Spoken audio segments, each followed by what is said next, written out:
আমার জুতোটা কোথায় গেল? আমি তো খুঁজে পাচ্ছি না। আরে বাবা, ঠান্ডা মাথায় খোঁজ, পেয়ে যাবে। আজই আমাদের শেষ 10 টাকা। বাবা, তোর টিফিন কিনে নিস। তুমি খাবে না মা? আমি পরে খাবো।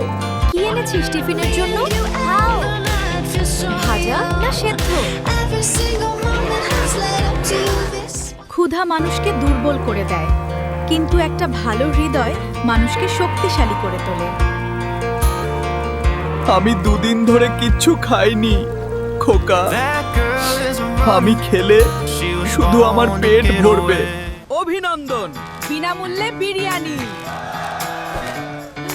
আজ ভাগ্য আমাকে চিনতে পেরেছে। আজ আমি গরিব নই। কেন? কারণ আমার ছেলের মন অনেক বড়।